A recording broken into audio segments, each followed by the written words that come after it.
Георги, привет! Още едно хубаво интервю ни предстои да направим днес и да дадем на хората от вашата любов, мъдрост и истина. И с една много хубава, прекрасна тема, която избрахте заедно с Силвинка – истинското приятелство. Откъде започваме? Започваме от истината, защото и тя е фундамента на нещата. И оттам се стига вече истината, която я прозреш и я видиш, те води към мъдростта. Мъдростта също може да те заведе до истината, но обязателно от двете ще те заведат до любовта. Защо казваме истинско приятелство? То приятелството си е приятелство. Да, в заглавието на днешното интервю имаме истина, имаме и приятелство. Даже и по този повод съм облечена в синьо, защото знаете, че цвета на истината е синьото. Защо истинското приятелство? Защото истинското приятелство ни дава свобода. Това е, според мен, едно от основните неща, които дава приятелството на човека. То му развързва ръцете. Ще влезна по-надълбоко в темата, но това е абсолютния смисъл. Разбира се, ще ги разграничим. Наистина има и неистинско приятелство, т.е. фалшиво, и то има наистина много. И трябва човек така да разпознава нещата и да се пази. Но просто много любов искам днес по някакъв начин и приятелство да предадем с тая прекрасна тема и дано да успеем, и много се радвам за нея, че дойде деня за нея, защото съм убедена, че Словото ще работи така, че след днешния ден много приятели ще намерят свои верни, истински приятели, което е безценно. Наистина е безценно.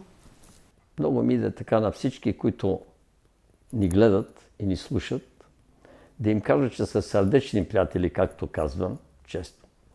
Но това приятелство не е само по сърце. То е и по душа, и приятелство може да се каже по светлина. Защото светлината ни събира, тъй като вървим към нея. Това е, може би, едно от най-големите богатства, които човек може да получи в живота, истинското приятелство. И аз дълбоко вярвам, че всеки човек, който е гледал ваши беседи, който е припознал истината, божествената истина за себе си, той ви става автоматично приятел. Автоматично не. Наистина приятелството трябва да се заслужи. Или си го заслужил в предишни прераждания, когато си правил много добро на този човек. Или сега, чрез цялото добро, което му правиш тайно или явно, той ти става приятел.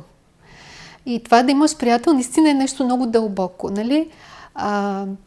Но нека започна с верността, защото това е наистина верен приятел, то така си върви като, нали, словосъчетание. Да имаш верен приятел. Верността е наистина най-важното нещо, да си верен на приятелите си и на Бога си. И на себе си, нали, но и на приятелите си. Човек, който е верен на Бога, той е верен и на приятелите. Защото това е човек, който той не е верен на приятелите само защото те са приятели. Защото те са... защото много ги харесва и симпатизира, а защото той е верен на принципите си. Той е верен на добродетелите и в този смисъл той е верен на Бога. И тогава, какъвто и човек да има до него, той се държи като приятел.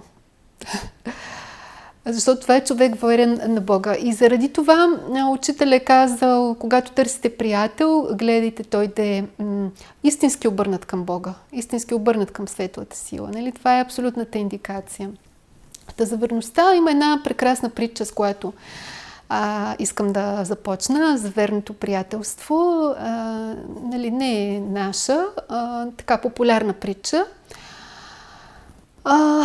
Тя е за човекът и неговото куче, които се разхождали и стигнали до едни прекрасни порти, златни, прекрасни, отворили им, те влезнали, вътре всичко било цветя, рози, красота.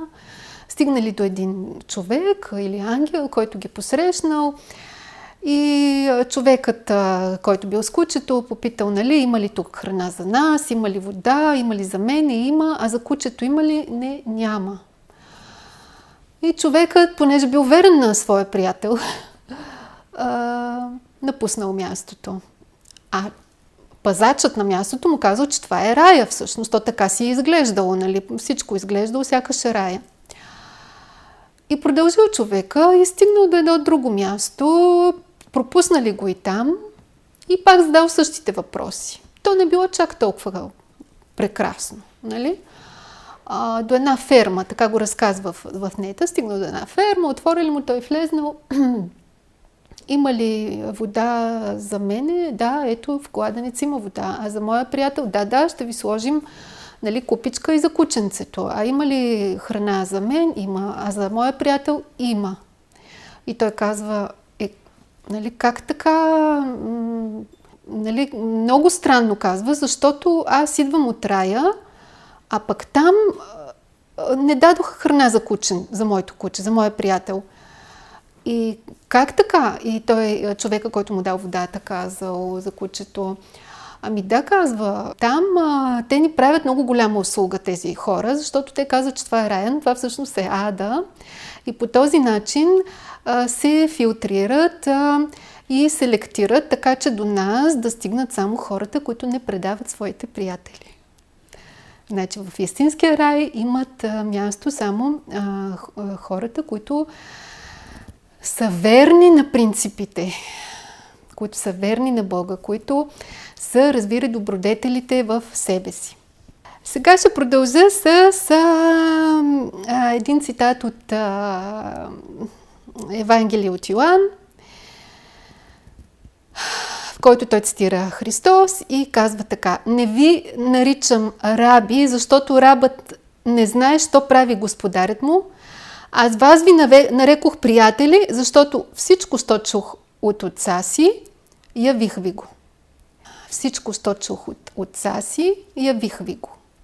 Нали, тук е ключа в тълкуването на този пасаж от Библията. Какво значи явих ви го? Дадох ви го, но под каква форма ви го дадох? Първо, дадох ви го като слово. Вероятно, най-висшето даване, наистина това е словото. Да дадеш слово, да станеш проводник на слово и да дадеш слово, което идва от Отца, божествено слово, това е най-висшето даване. Значи, това са съзнания, които вече са готови да приемат това най-висше нещо.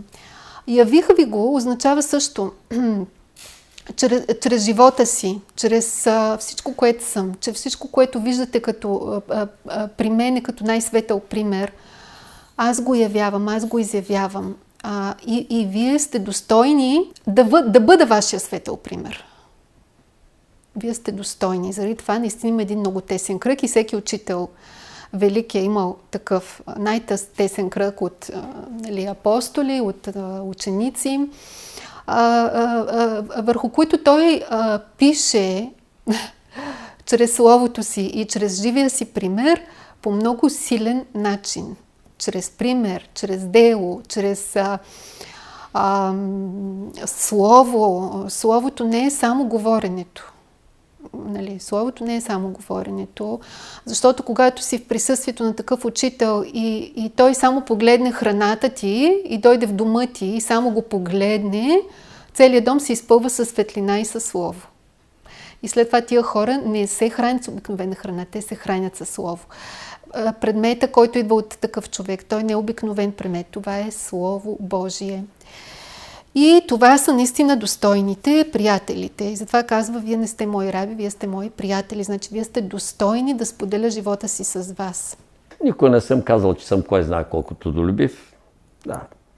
Дори хората да ме смятат, че съм малко мързелив и лентяй, не им се сърда, напротив, радвам се. Така че реших да извадя от книгата Златните завети, която имам честа да съм я написал аз, ама сигурно Бог ми е диктувал или ми е държал ръката, защото всички постулати, някои съм ги преживял, но някои не са мои, но са точни. Значи са негови. Така, ето е тази книжка. Отбелязал съм няколко точно за приятелството И не за каквото и да е приятелство, след това ще говоря, че има приятелство и приятелство, а за истинското приятелство. Защото тук винаги се споменава в книгата истинското приятелство.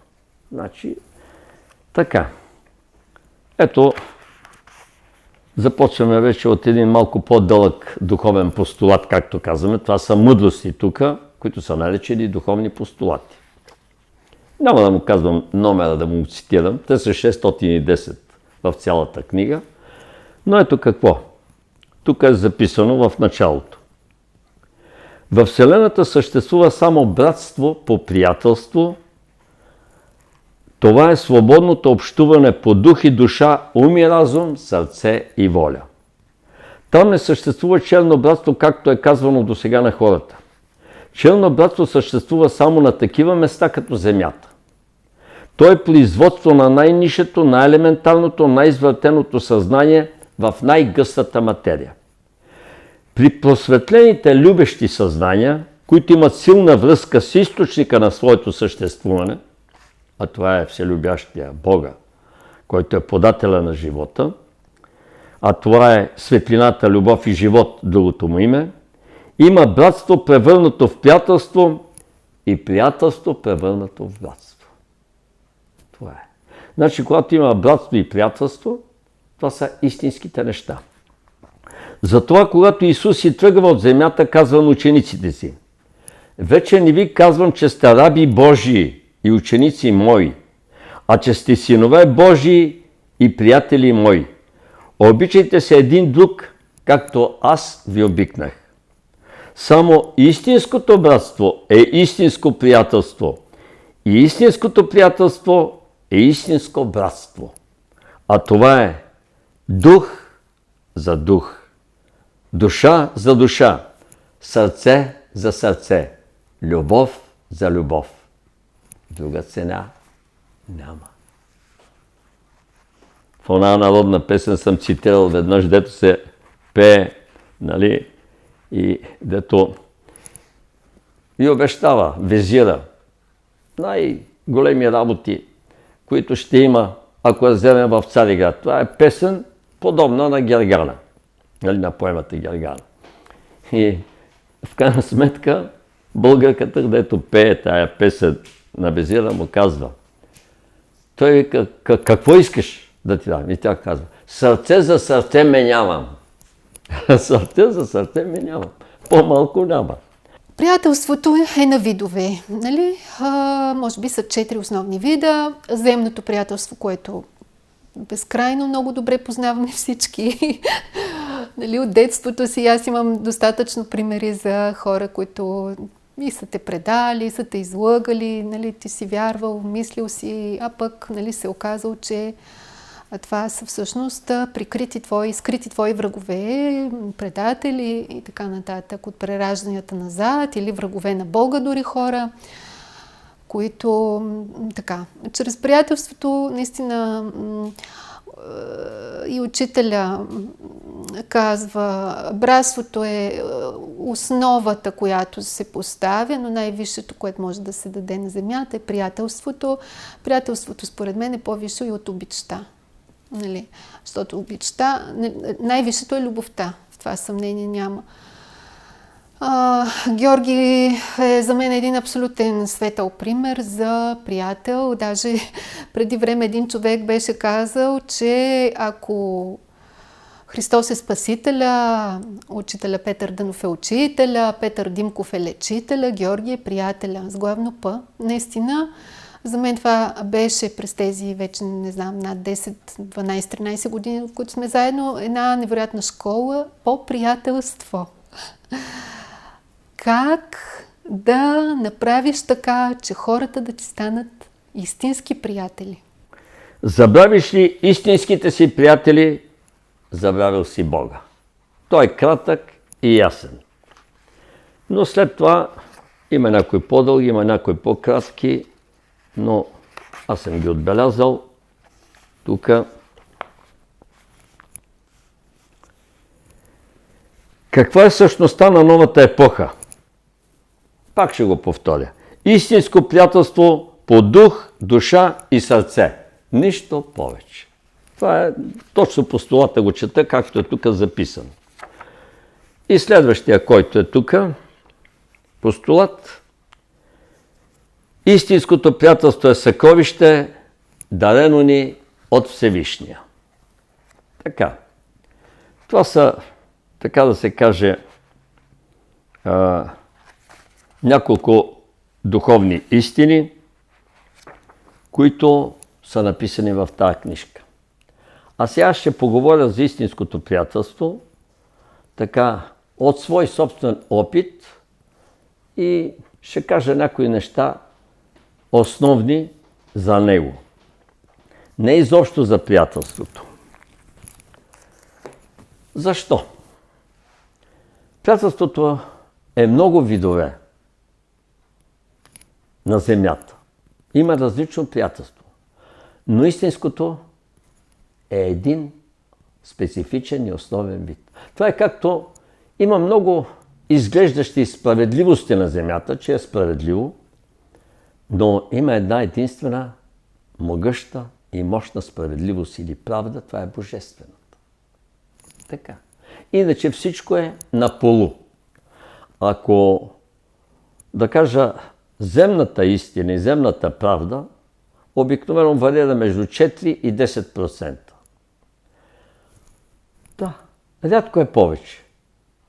Но ако е повече, наистина, от всички страни тя е дадена от някаква душа, която не е от земен произход, в никакъв случай. Това е ангел, аватар, апостол на светлината, който е слязал тук.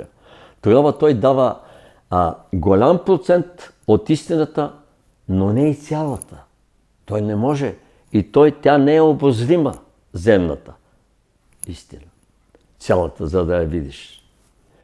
Един пример. Ще дам простичък пример. Приятелствата, както казвам, са много видове.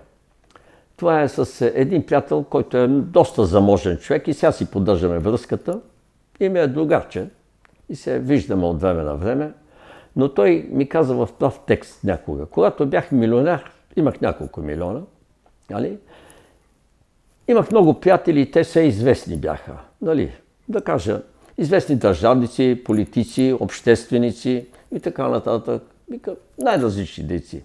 Малко бяха хората обаче на културата, на литературата.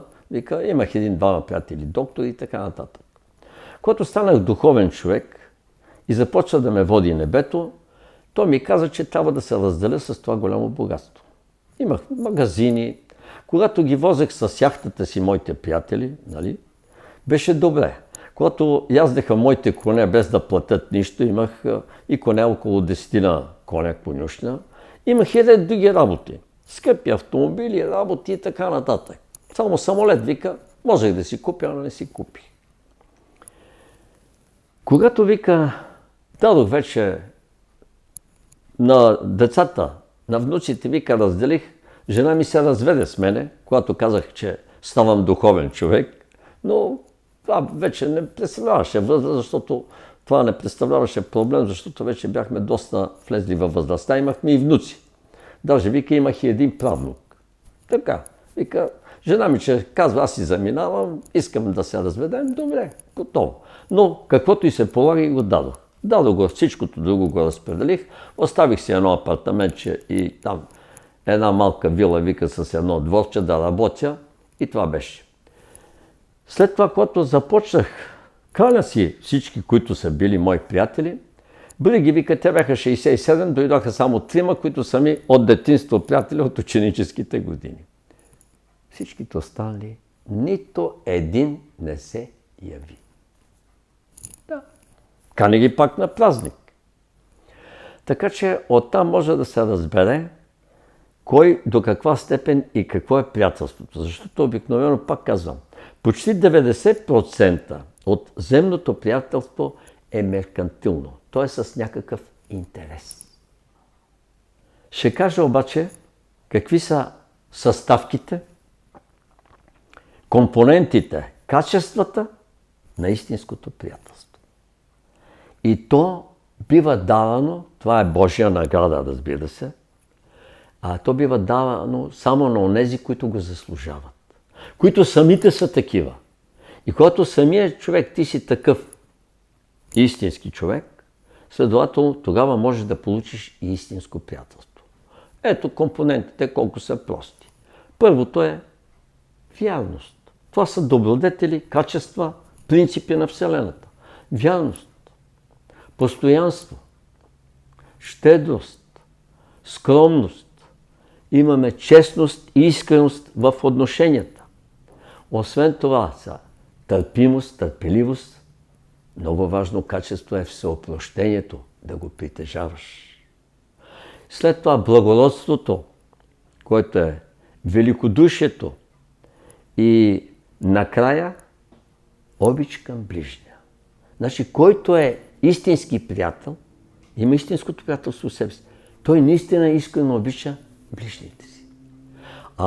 Аз съм виждал много неискрени приятелства, които са двулични или лицемерни, които казват, да, много те обичаме и така нататък, както на този моя заможен приятел, бившия милионер, такива познавам двама-трима бивши, нали? Сега са ми приятели, и които точно така са постъпвали с тях. Имат ли интерес? До тях са. Нямат ли интерес? Приключва. Или, както казва народната поговорка, интереса клати фесла, т.е. да ти свалят шапка. Това е стара, още останало от робството, може би, поговорка. И другата е, която е една прекрасна великобританска, английска или не знам каква си на Обединеното кралство поговорка, която казва така. Няма вечни приятели и вечни врагове. Има вечни интереси. На земята това е приятелството. И когато има истинско приятелство, всички останали го смятат за ненормално. Да, защото не е тривиално, не е естествено, не е на масата, на многото хора. А тук там има. Значи, човек, ако притежава всички тия качества, той е достоен да има истински приятели. Защото той самия е достоен истински приятел и подготвен за това приятелство. И току-що изброените добродетели, които ги казах, които са и велики божествени принципи, трябва да станат на човека навик, да се стреми към тях. Това е да се стремиш към съвършенството, както се стреми Бога. Към Бога да се стремим. Ангелите или ангелското съзнание, това са хора, които дават, помагат, готови са, нали, на отстъпки, на компромиси, служат, раздават се. Нали? Но в момента, в който стане нещо по-трудно и те трябва да пожертват вече наистина някаква по-съществена част от времето си, от живота си, от това, което имат, те се оттеглят. Това е ангелското приятелство. То е даващо, подкрепящо. Така, божественото приятелство има няколко наистина абсолютни неща. Това са саможертвата, верността, свободата и израстването, което дава божественото приятелство. Саможертвата е първото и най-важното. И за това си има изпити, нали, които небето те подлага, когато вече дойде време в теб да се проявява божественото съзнание, ти минаваш през тези изпити на саможертвено приятелство или саможертвена любов. Много е близко, но все пак има разлика. Защото до саможертвена любов смятам, че наистина са единици хората на земята, които могат да стигнат. Защото там наистина се изисква много от човека.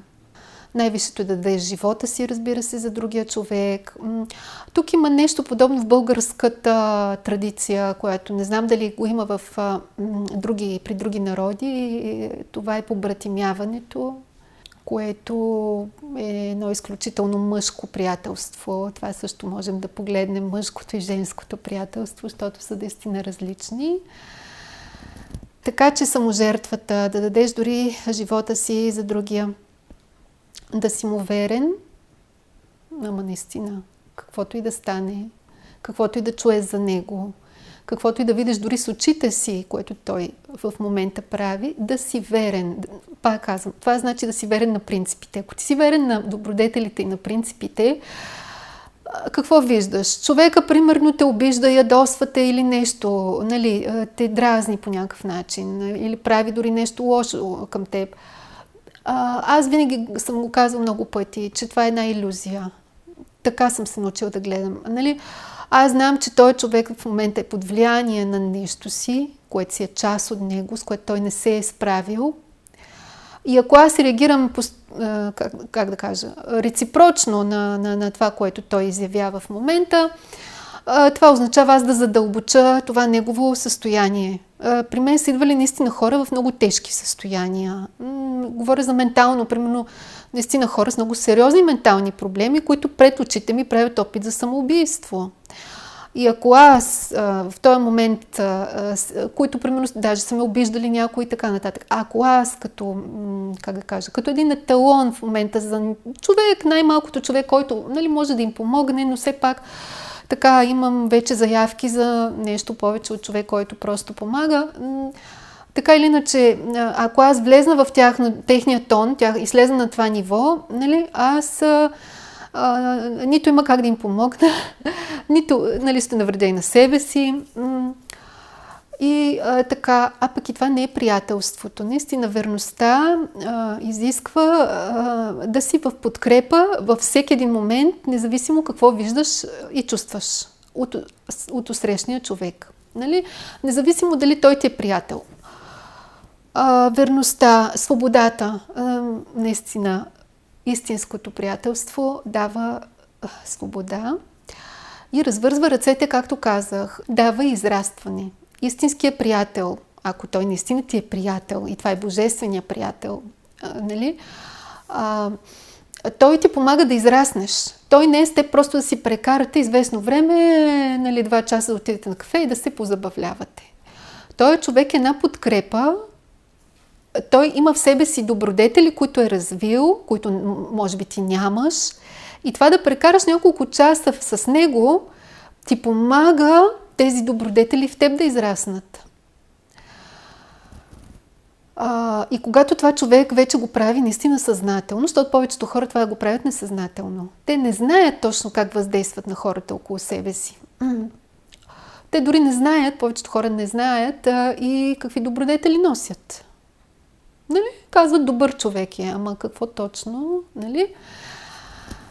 Добродетелите са много. И има хора, които са много силни. Ще ви дам един пример. Имам една приятелка, която е не толкова, как да кажа, която се поддава на влияние. Един каже едно, друг каже друго.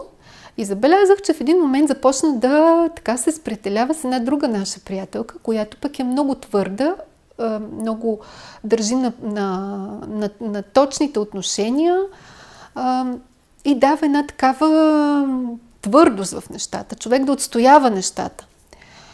И след като известно време те така се виждаха, забелязах, че тази по-колебливата приятелка започва и тя да става такава.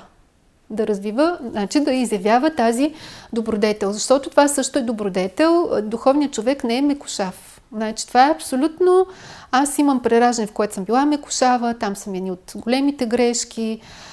Човека в духа, нали, да, трябва да сме добри, трябва да сме мили и всичко това, но с принципите никаква мекушавост няма там. Там си има точно обратното, нали, абсолютната непоколебимост.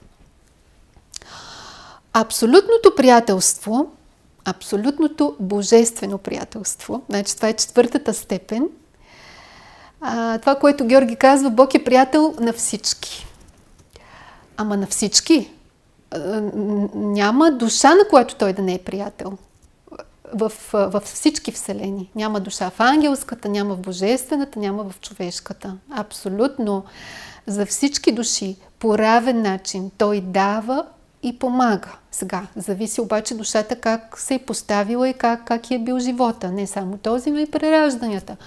Но това е една абсолютна връзка, която Бог има с всяка душа и той наистина е приятел на всички и нали, там няма как се казва, да ти е фаворитен, така фаворитизиране. Той ми е по-симпатичен, защото еди какво си. Нали. Нямаш такива лични отношения. Бог няма нали, лично отношение към никой. Това искам да кажа. Понеже ми минава една интересна мисъл за това как да се държим, ще кажа един личен пример със себе си, защото съм най-близо. Мога и повече да приведа, даже от тая сутрин. То беше дребен повод, но ако бях с нише съзнание, нямаше да направя това, което направих. Разбира се, искам един фреш да пия. Няма около жива душа, сам съм. Стоя така, където е до шубера. От другата страна е жената, която продава на кафето и прави фрешовете. Обаче тя си играе на телефона. Занимава се. Идвам, сутринта беше рано, няма друг човек в заведението, казва ми добро утро. Тя вика добро утро и продължава си играе. Аз заставам и си мълча. 1 минута, 2 минути, 5 минути.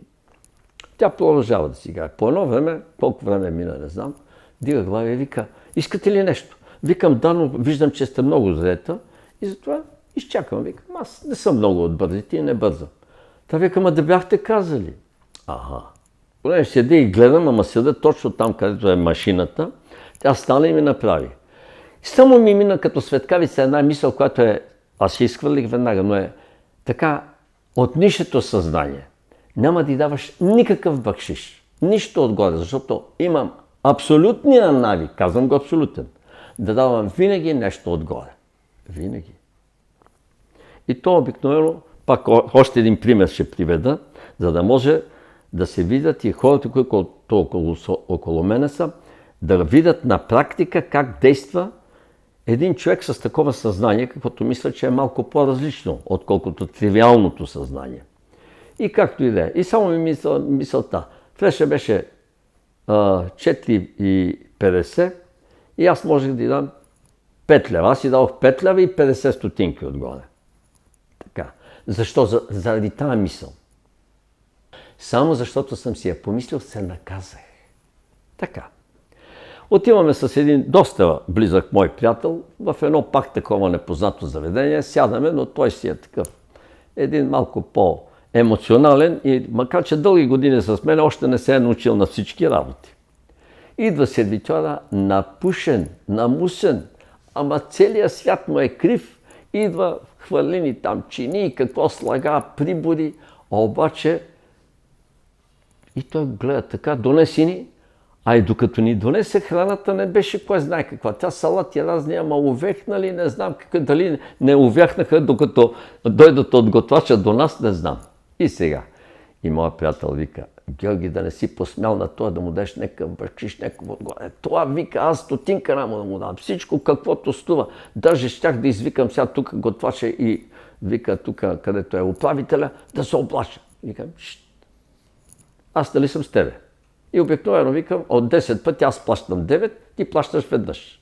Така че нямаш право да говориш. Викам, аз съм шефа. Който плаща, той поръчва музиката, както е народната поговорка. Така.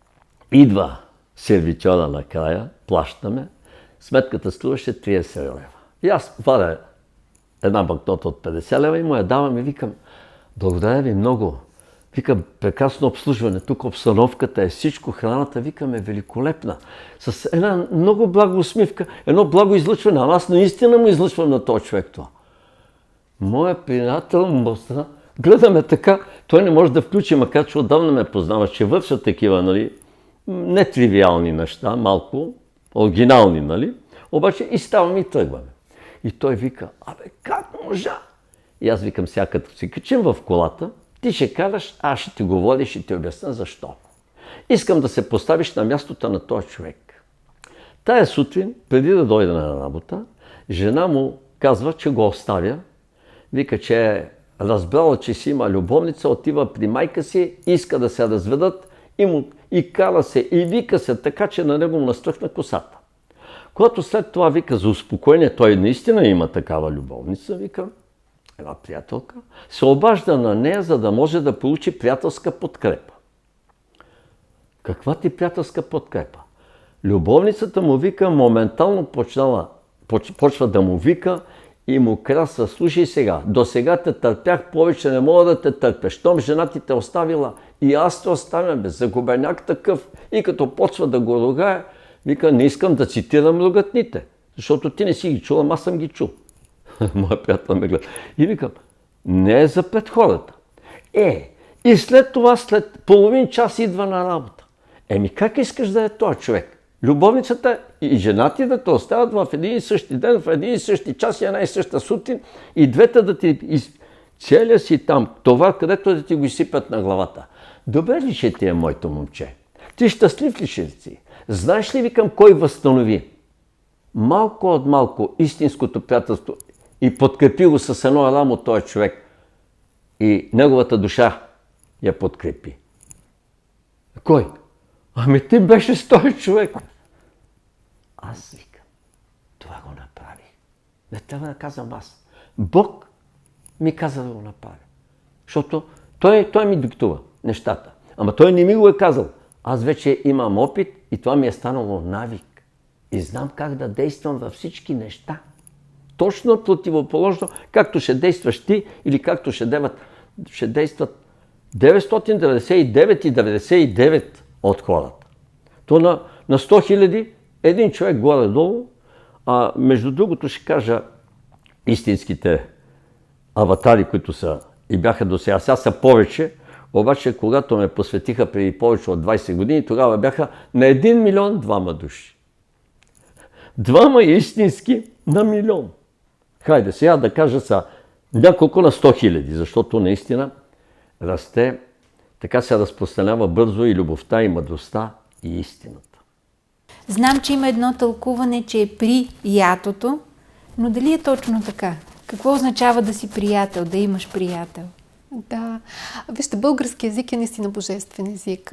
Има твърде много думи в него, които имат божествената частица ел. Ел, ау, ол, наистина има много думи.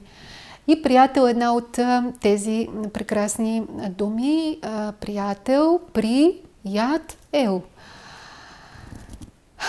Да си при ятото, но божественото ято, защото има и други ята. Нали така? Има и други ята и там си в илюзията на приятелството. Как става така, че в живота ни се появяват такива фалшиви приятели? Обикновено това са хора, това са души, към които човек може да има някаква лична карма. Това е много честото. Нали, някого си наранил, той сега се появява при теб под формата на твой приятел и по някакъв начин те наранява. Тоест се изравнява везната. Това, което ти някога на този човек си направил, сега се случва отново. Може обаче да е твой враг. Това е човек, който прераждания наред може в някое далечно и ти нещо да си му причинил, за да ти е станал враг. Той иначе няма как да ти е станал враг. Но, как да кажа, злото в него да е наделяло, да, ти си имал някаква грешка, но той е имал много сериозни грешки към теб. И тогава този човек се появява като твой враг и в него в един момент наделява пак това, как да кажа, тая недобронамереност, което може да се прояви под различни форми.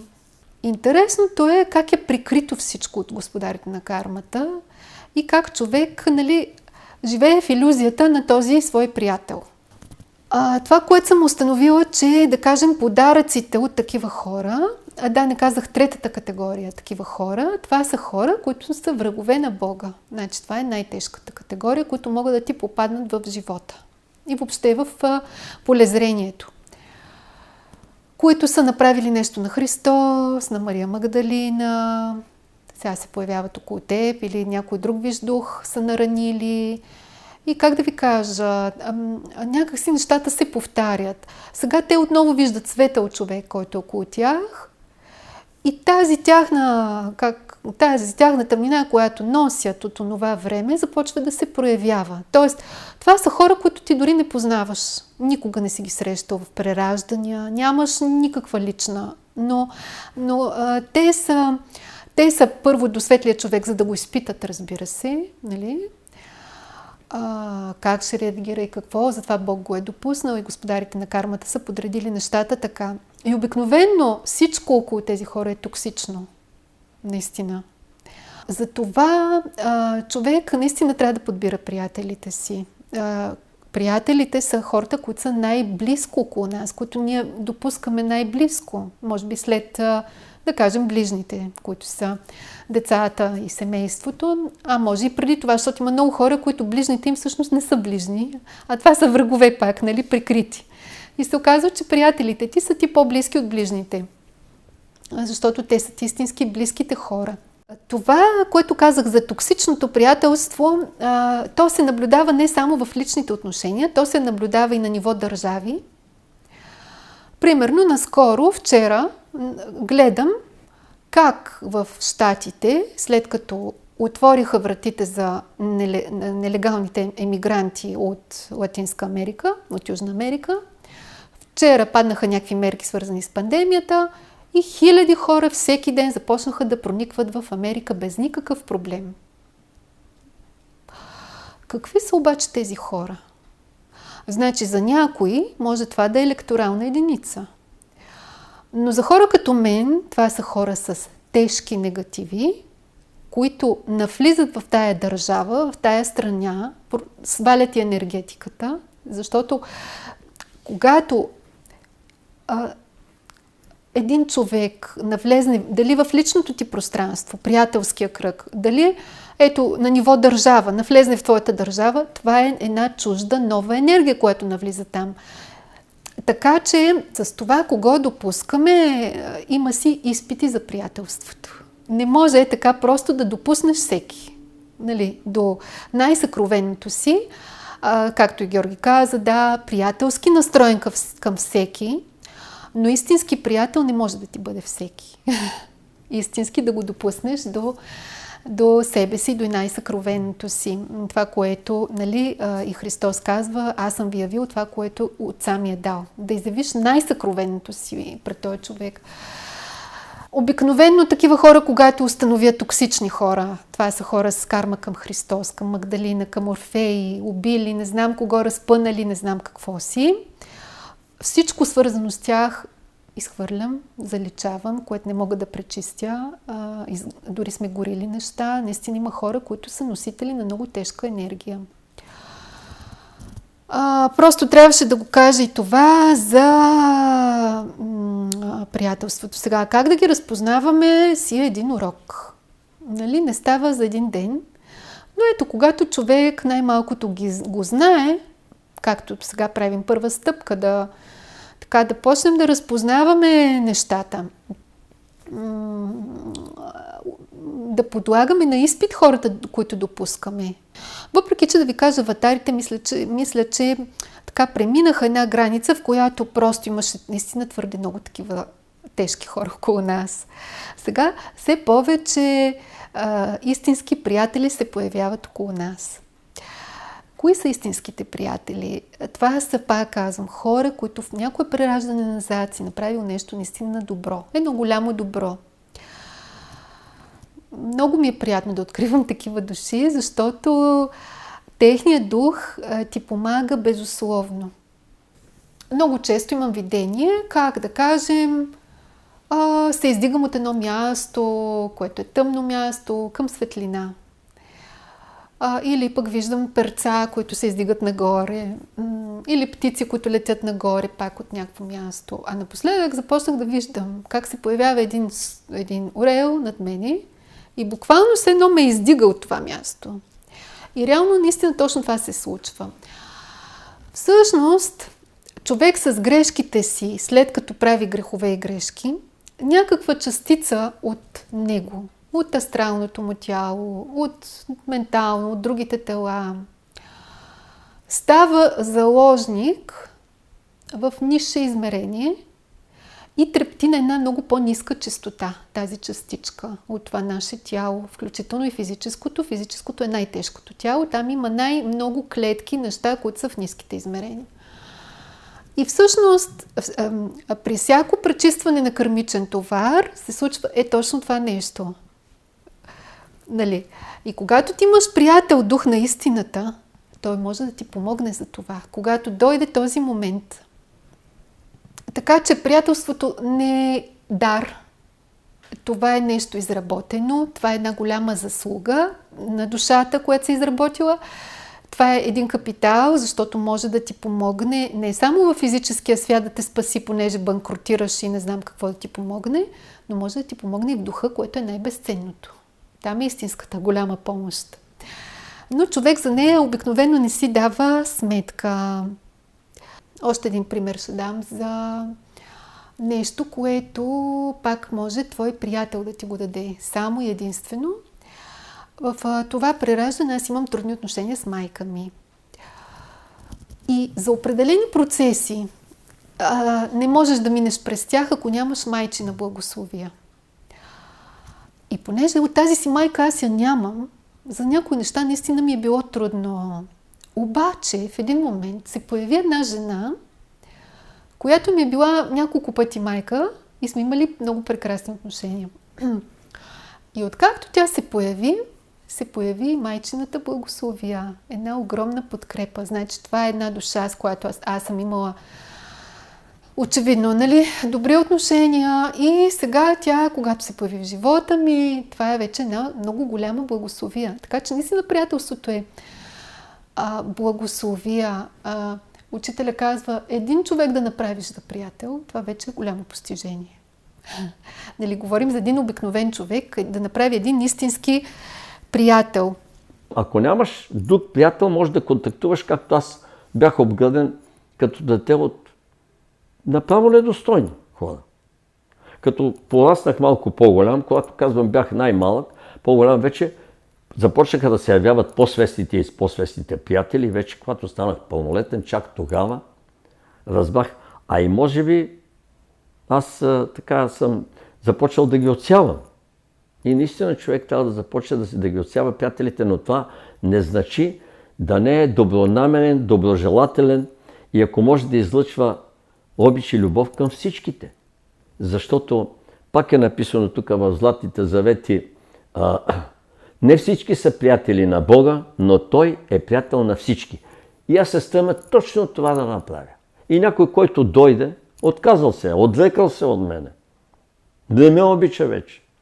Ама ако пак дойде, без да ме обича, чисто и просто да контактува с мен, не съм си изменил отношението към него нито на йота. Каквото да е направил на мене или на някой близък. Не. Знам, че онова, което ще му се случи на него, то се наричат пак 3 вида: отмъщение, възмездие и въздаяние. Това са 3 вида, които ти връща небето на тебе или тъй наречената кака карма. Нейно величество кака карма. Тя се занимава с тия работи и тя знае на кой колко да му даде. Как да не губим приятелите си? Пак е важно акцента къде ни е в другия човек. Всеки си има и недостатъци. Всеки има и добродетели. Поне една, но има всеки. Дори животните. Всяко същество има поне една развита добродетел. И това, разбира се, е мисъл от учителя, която леко преразказвам. Затова да държим фокуса в светлото, доброто от този човек и да го подхранваме. Какво значи да го подхранваме? Той не пояснява. Да го подхранваме наистина с добри дела. Тук точно ми го бях... с любов и добри дела да подхранваме тази най-добра черта. Как работи божественото приятелство? Нещото, за което аз работя вече толкова години.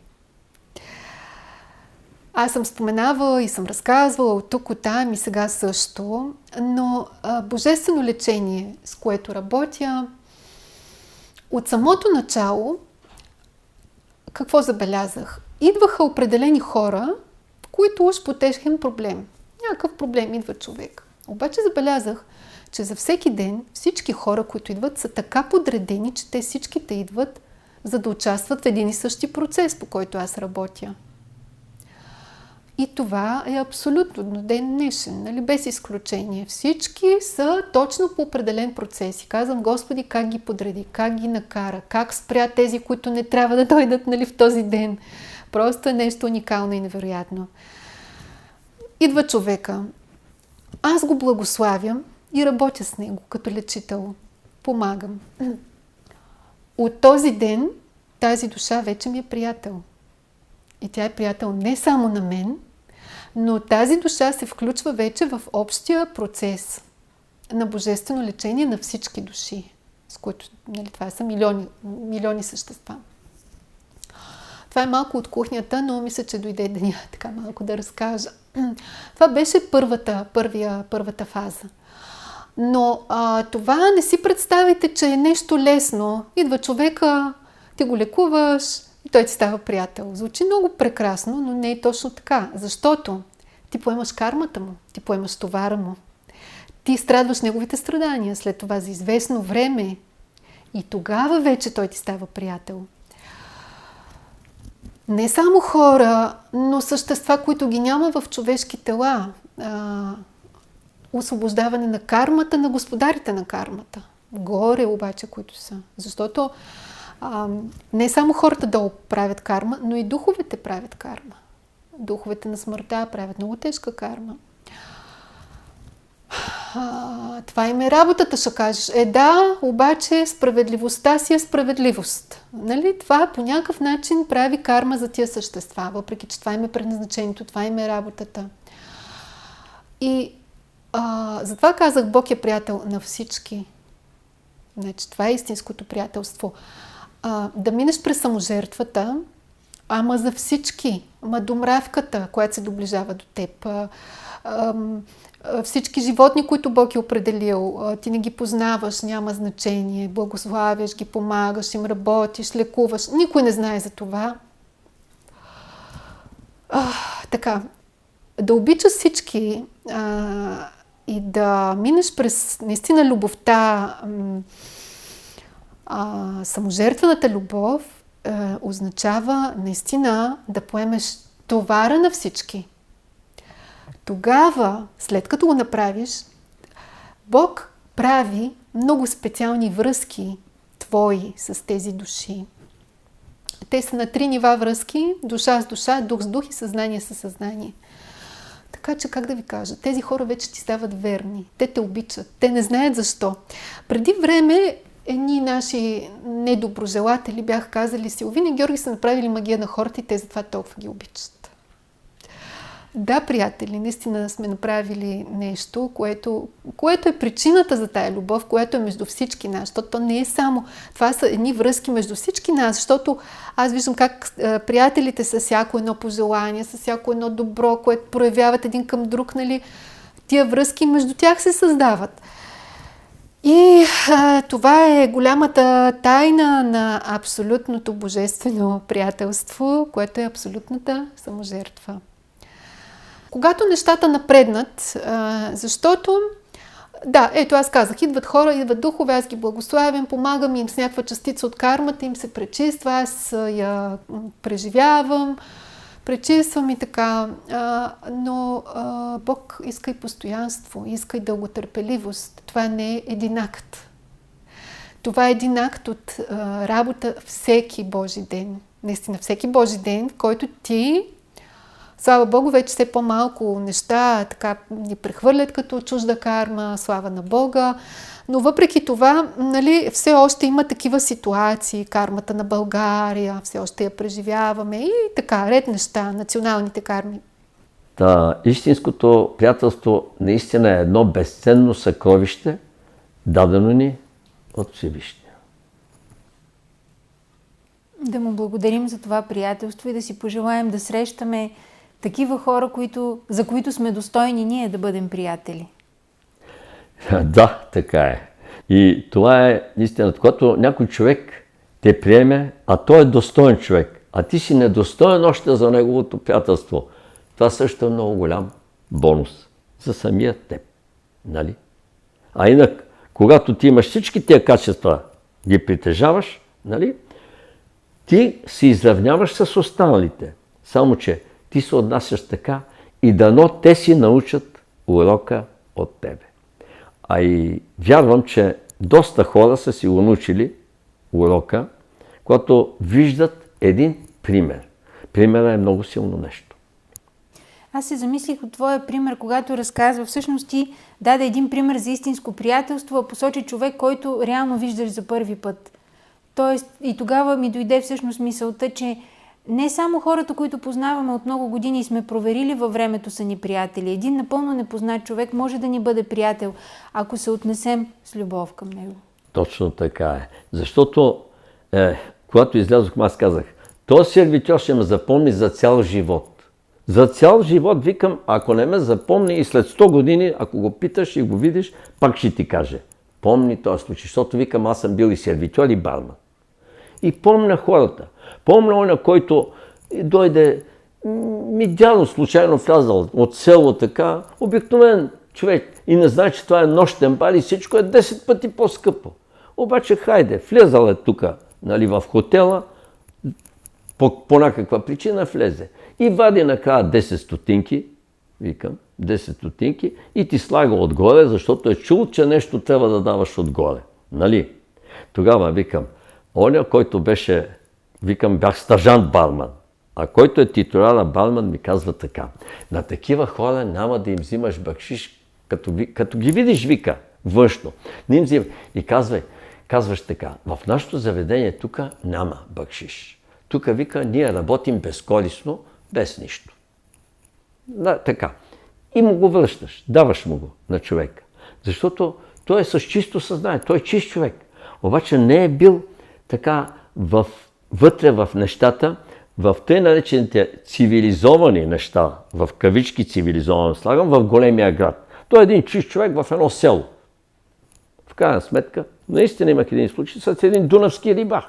Попадна случайно там човека, той не знае, ама нали, вътре цените са 5 пъти по-скъпи, отколкото отвън. Най-малко, а може би и повече бяха. Така че човек трябва да се съобразява и най-важното е най-напред да се научим, както ме учиха в планината, да се поставяш на мястото на всеки. Ето това е.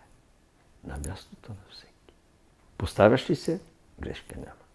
През цялото време, докато говориш, аз те слушам и си мисля, че ти говориш за едно истинско приятелство между душите на хората, между духовете. Аз обаче се замислих чисто на земята. Има един такъв много тривиален, може би, въпрос за женското и мъжкото приятелство. Т.е. дали има истинско приятелство между мъж и жена. Не на основа душа. Да, Георги е говорил за това, че трябва да се стремим към това да близките ни, всички, да ги направим приятели. Независимо от това дали е нашия мъж, съпруг, дете, баща, майка, да ни станат истински приятели. Наистина истински приятели можем да направим хората само когато им правим добро, само когато им даваме, дори материално. Всеки ден ми казват, този ден трябва да дадеш не еди колко си, еди какво си. Всеки ден даваме. Много е важно даването. Или е даване, или е служене.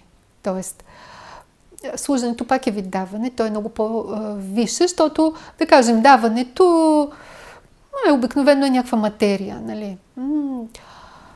Но служенето е нещо по-висше, защото ти вече, когато служиш, поемаш и товара на този човек. Така че това е идеала и със сигурност има много такива примери за мъж и жена, които са приятели, но за да са приятели, те трябва да са равнопоставени.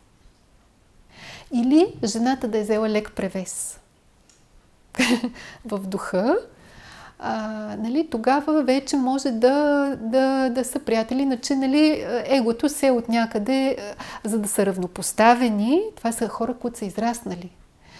Като казвам равнопоставени, това не значи нали, нещо земно. Това значи, че моите добродетели са съпоставими с неговите, които той си е изработил. И тогава той може да ми бъде истински приятел. И истинска подкрепа, наистина. Въпреки, че мъжете и жените изработват различни добродетели. Нали, приоритет при мъжете са едни, при жената са други.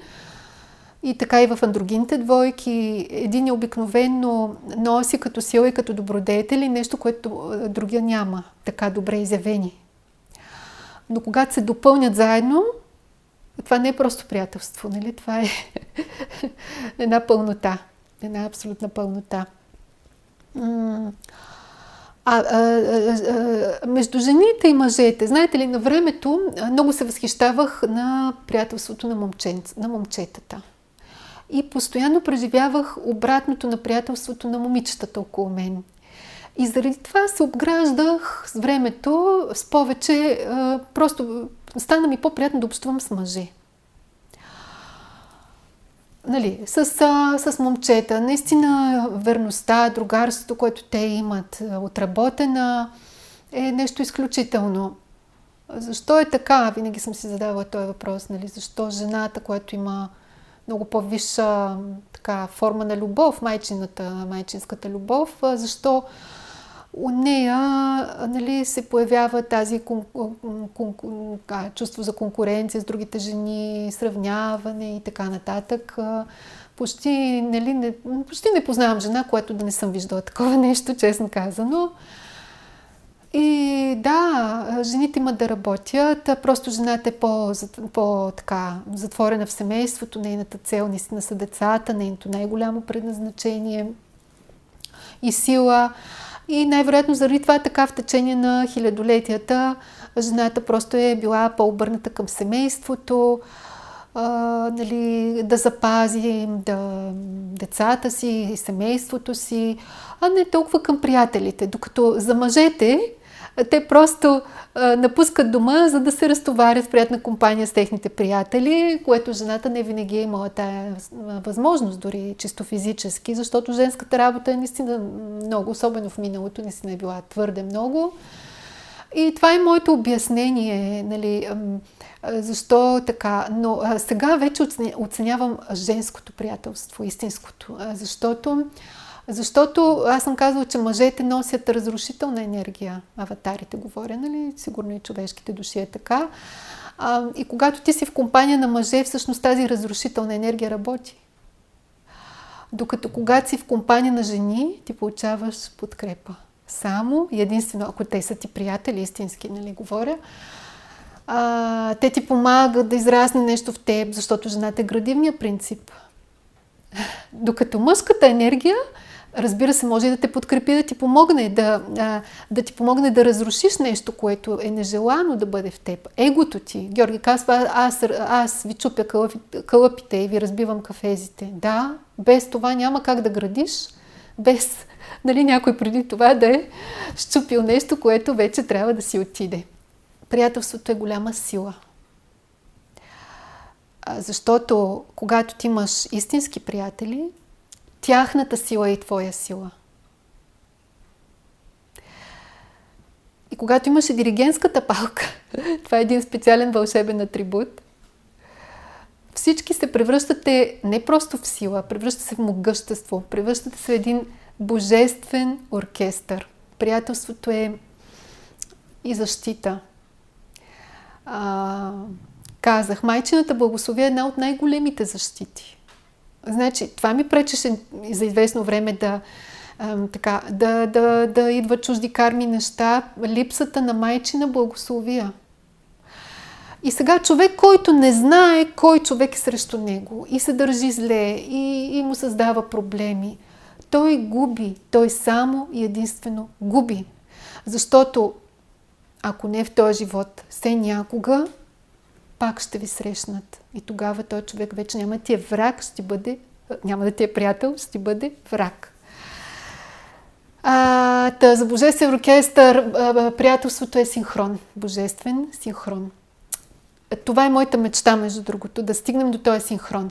Да не е нужно той да благославя, моя да благославям, за да се включи в общия процес на божествено лечение, който върви. А просто всичко да влезе в един абсолютен синхрон,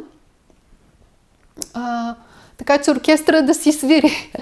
Тоест всички ние да си вършим работата и ние долу и духовете ни горе, без да е нужно да се преминава през саможертва и, нали, ред неща, през които в някакъв етап от развитието си явно минаваме.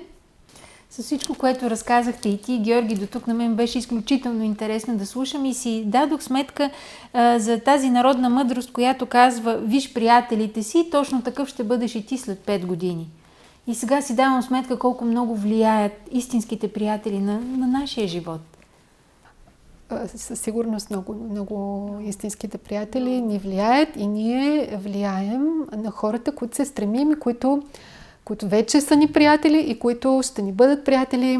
Нали, ние с примера си, с живота си, с словото, с всичко, което Бог ни е дал, ние влияем.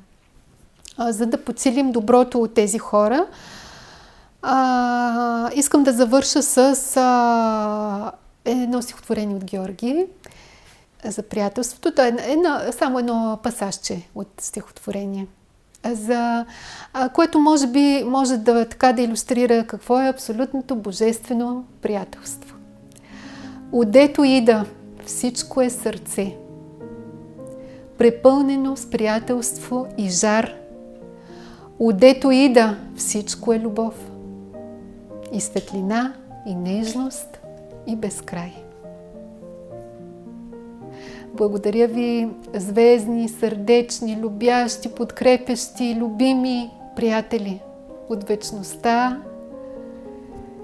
И това е най-голямото щастие, което съм изпитвала в живота си. Подкрепата на приятелите. Благодаря. И аз благодаря. Живи и здрави да сме и благословени от Всевишния.